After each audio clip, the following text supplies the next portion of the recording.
I had a chance today to sit down with Corey Leikauf. Corey is running for the office of Treasurer-Tax Collector this year.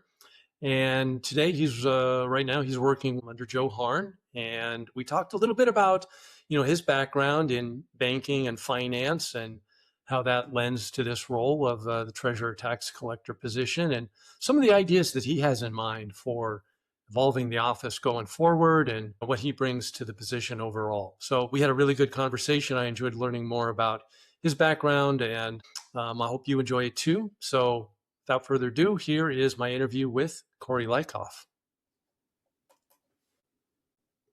Corey Leikauf, hey, really glad I was able to catch up with you, and I really appreciate you joining the podcast. Why don't you tell us a little bit about how your campaign's going so far, and what's next for you on the campaign trail? Yeah, the campaign's been going great. Had a lot of strong community support. Each one of my events, they've been packed. People have been, both contributing time and their donations to the campaign. So it's gone really well so far. Well, that's great. Why don't we start with a little bit about your background for people that don't know you? Just tell us where you grew up and your career arc until now, and what you're doing today. Yeah. So I grew up in El Dorado County. I grew up playing youth sports. I was part of the El Dorado County Sheriff's Office Explorer program. So between sports and school and explorers, I was always heavily involved in the community. After I graduated from Union Mine, I decided to go to Boise State University. So I went up there. That was during the time too when they had the top 3 nationally ranked football teams. So it was it was a great experience, going to football games and just living the college lifestyle. My freshman year, I met my wife. We've been together for almost 16 years now. Been married for 10. And then after I graduated, I had my degree in accounting. I began working in the professional workforce. I worked at U.S. Bank for 5 years, where I was the assistant manager.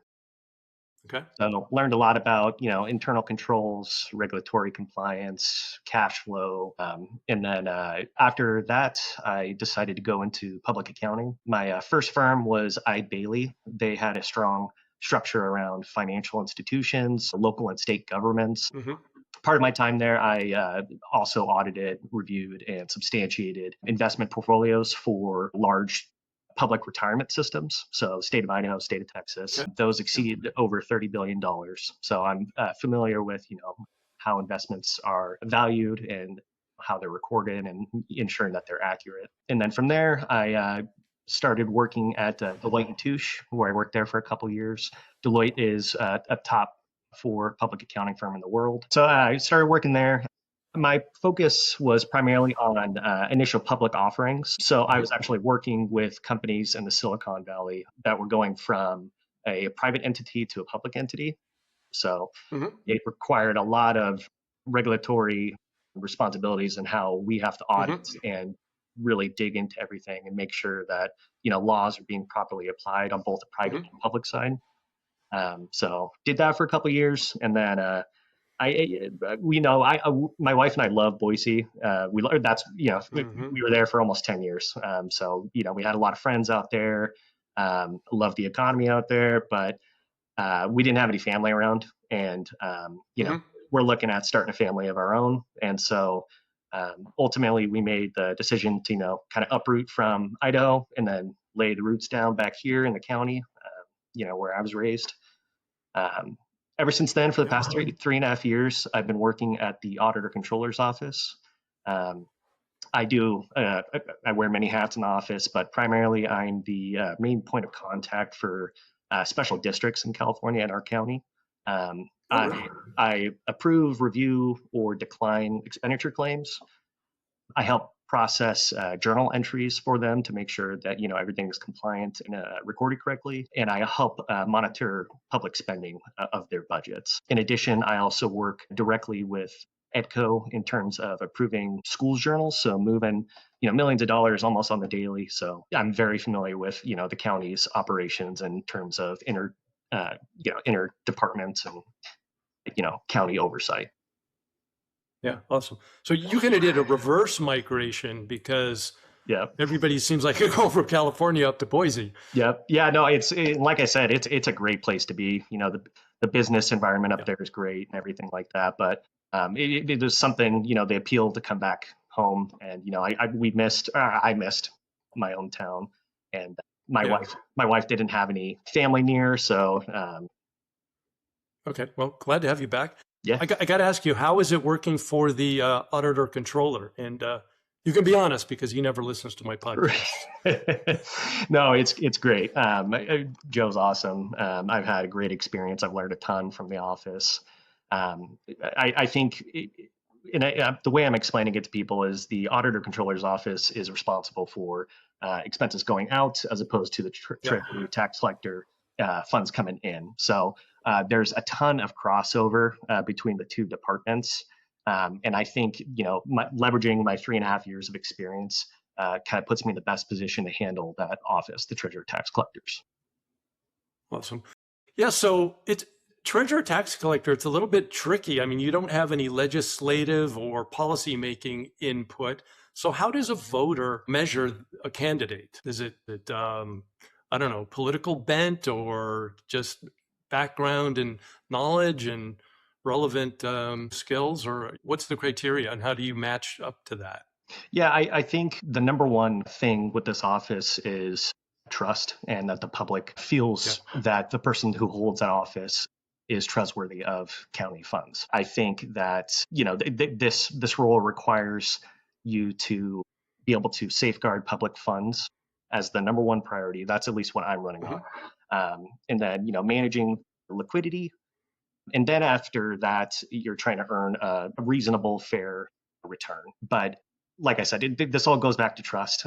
And so you have to kind of look at everyone's backgrounds.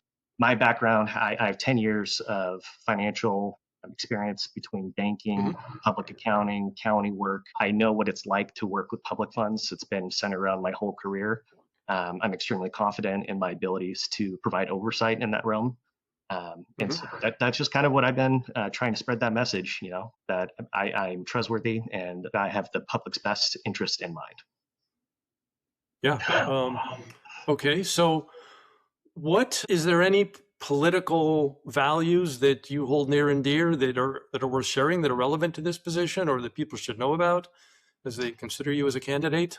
Yeah, I mean, the office itself is nonpartisan, but Yeah. I have my own public, my own views on it. But there's not a ton that I would necessarily put into this role.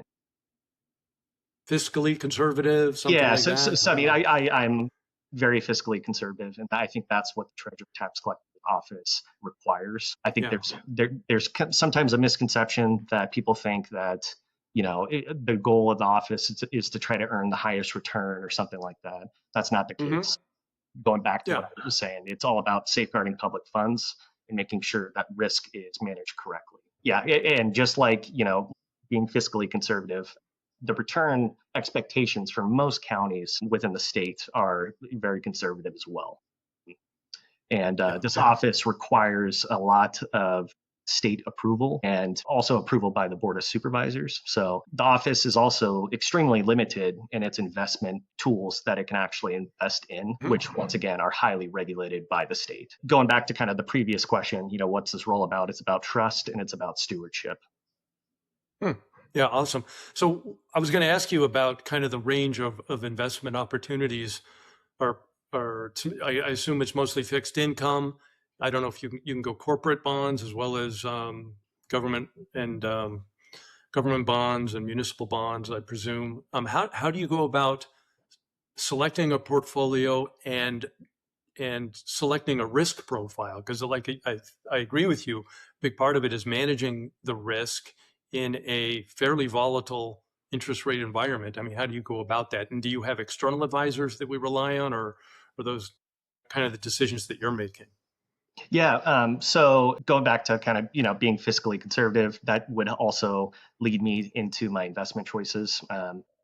Hmm. You'll see this kind of across the state. A lot of the counties have very similar portfolios because once again, it's so Yeah. heavily regulated by state law.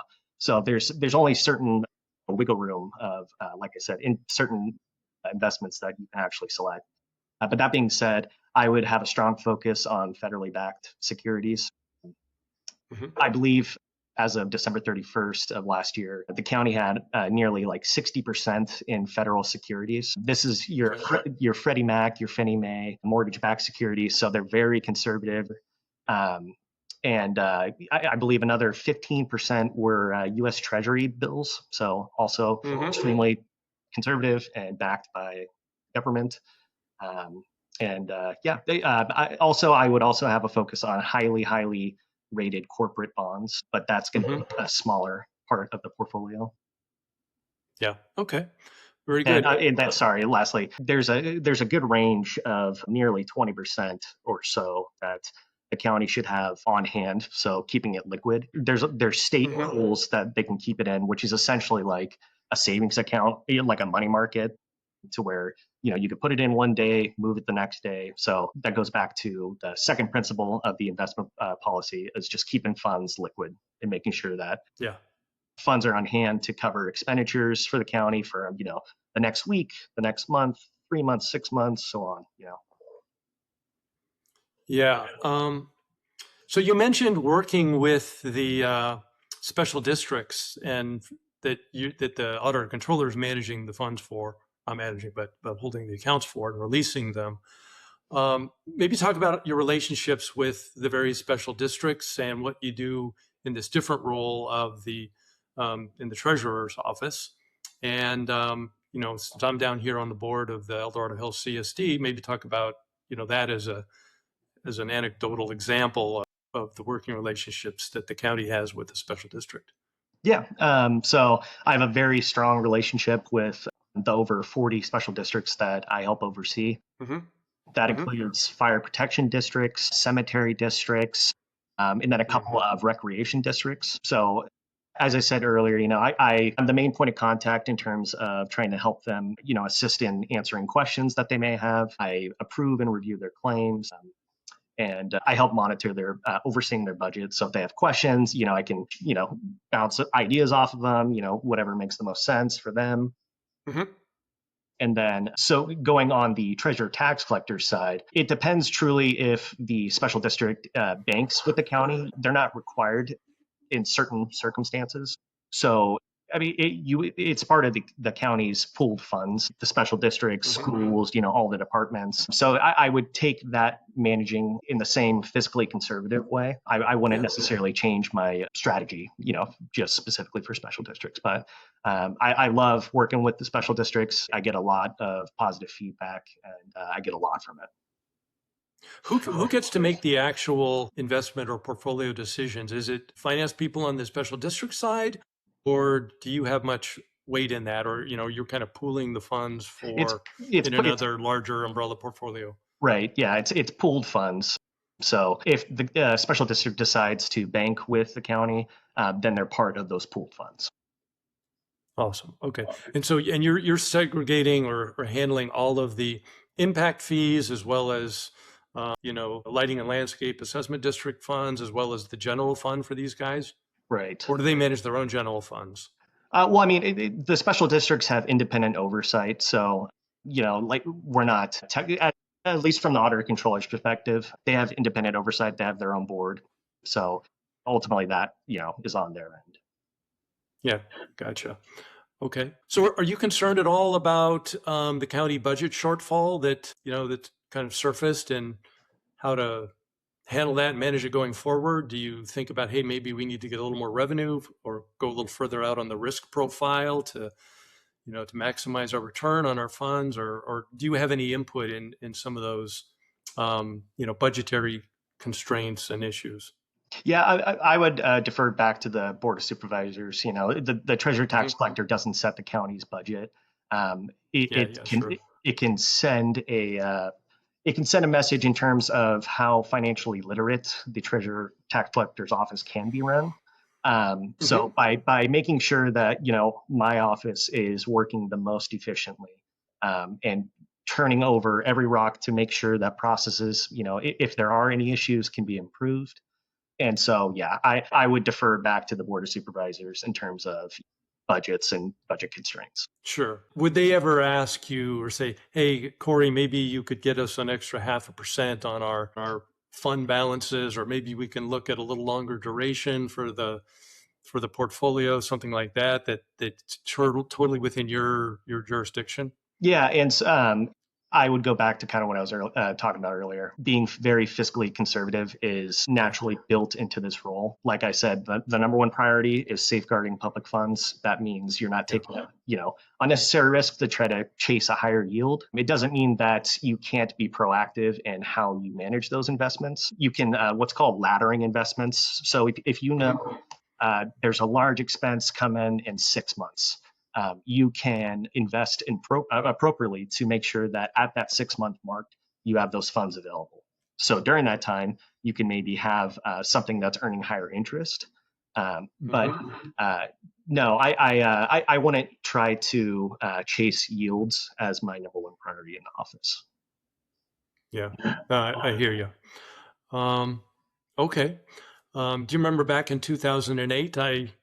I think when money markets froze up and some of these Freddie Mac and Ginnie Mae securities kind of tanked. I mean, do you worry about diversification out of that if we're looking at maybe another higher interest rate environment and a little bit of a housing market crash going forward? Because I think I used to be an investment advisor for a while, and I know diversification is a big part of the strategy, not just being conservative, not just being totally conservative, but diversification is a big part of that strategy, right? Absolutely. Yeah, no, diversification is everything. And as I'm sure you know, that's key for any investment portfolio for long-term success. Yeah.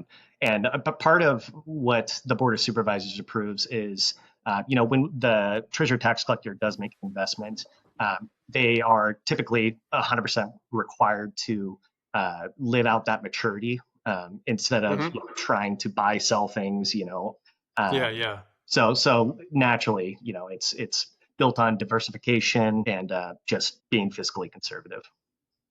Awesome. So, what do you think the biggest financial risks are then? Is it cybersecurity or liquidity or kind of interest rate volatility? I mean, how do you manage and prioritize those?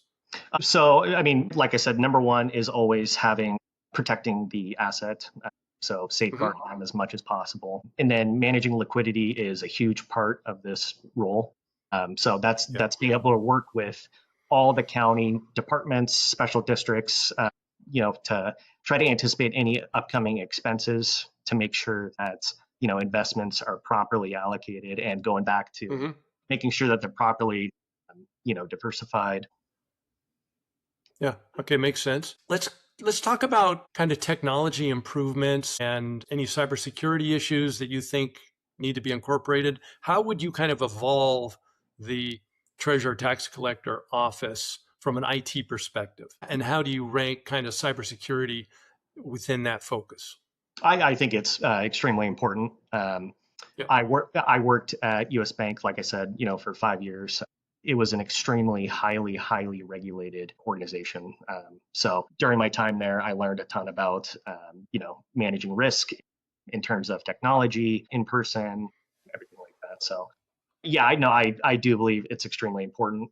And I would use my banking background to ensure that security is the utmost important because that goes directly in ties with safeguarding public funds. Yeah. How closely have you worked with the county IT department, which is, I guess, right downstairs from you? But honestly, not a ton. If I have a laptop issue, I'll call down and they'll come up and fix it. But I haven't had a ton of experience working one-on-one directly with the IT department. Yeah. Okay. When I was on the grand jury, we kind of made it a focus or had a report that recommended the IT department think a little more strategically and change that IT director role to a chief information officer. So I'm hoping that we see in the future working with the individual departments about some, modernization and efficiency that can be brought to, each of the functions. And certainly I think the Treasurer Tax Collector office is a prime opportunity for that. So, okay, good. So maybe if elected, what would your priorities be then over the next 4 years in terms of, you've talked about obviously the blocking and tackling of managing the risk and keeping the funds safe, but are there ways to be more efficient? Do you need to evolve kind of the staff profile, any upgrades to the system and automation, or being able to handle resident concerns, or doing more stuff online, anything like that you would have in mind there? Yeah, no, I think it's all of those things. I think this office requires you to be able to wear many hats. Yeah. I would focus on public trust as one of my main priorities. I want the public to know that the county's funds are in good hands and they're Hmm. properly protected. Um, my background, I have a focus on strong internal controls. So it's just making sure that internal processes are working securely, but not only Hmm. securely, efficiently. I think that is what kind of separates me and gives me a different perspective. Is I can go into a department, review every little aspect and process that is currently in place and improve on those Hmm. processes, whether it's making it more efficient or making it more secure. I think my background strongly supports that. Okay, awesome. So what else should the voters know about your campaign and kind of what you bring to the office, and where can they learn more? I Yeah, think you got a website up, or yeah. Corey Leikauf for treasurer-tax-collector.com. If you search that as well on all social medias, Facebook, Instagram, it'll also pop up there. I guess I'm just trying to get my message out there that, I care greatly about the taxpayer dollars and I want Mhm. to be the taxpayer's choice in this office. Typically, this office has been, kind of handed down in terms of appointed positions. So I'm Mhm. giving the taxpayers a chance to really place their vote as opposed to having it just be an appointed role. And Mhm. so that's a big message that I'm trying to get out right now as well. Yeah. And I just want to earn their vote, earn their trust, and I think that's by being transparent and being open and being genuine as a person. What you see is what you get with me. I'm not putting on any facade or anything like that. So I want to earn the public's trust. Yeah, awesome. I know you've got a lot of endorsements from people in the county. You want to rattle some of those off? And Yeah, do you mind if I pull it up real quick? sure, go ahead. All right. So, yeah, just to name a few, I have former Sacramento County Sheriff and host of News Talk KFBK, John McGinnis. I have Assembly Member, 1st District, Heather Hadwick. CEO and President of Waste Connections, Ron Middlestadt. I also have former sheriffs, Jeff Neves, Hal Barker, and former Undersheriff, sorry, screen's all freezing up, Brian Golmitz. And then the current Undersheriff, Eric Okay. Cole. Okay. Awesome. Um, very, very strong on the public safety side, obviously. Okay. Hey, great, Corey. Anything else that we should know about you, or Yeah, no, any just questions you have for us? Yeah.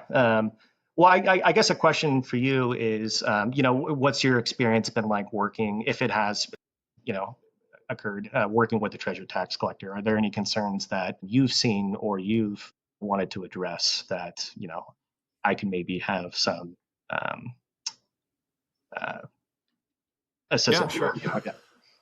Yeah, quite frankly, in my role on the board of the CSD, I haven't had any interaction with the Treasurer Tax Collector office. I know our finance people do. I've interacted most with the Auditor Controller's office Right. and have a good relationship with Joe there, and know you've been doing good work there. So yeah, don't have too much input or insight even. I'm still learning myself on the Treasurer Tax Collector side of That's things. that's uh that's But been a reoccurring thing, honestly. A lot of people didn't even know this was a role before I started talking to them about it. So, or an uh, elected role, yeah, for sure. or yeah, exactly. So, yeah, just getting the message out there, just trying to inform the public and educate. But yeah, no, like I said, I just want people to be able to place their trust in me and know that I will run that office with transparency and the taxpayers' best interest in mind.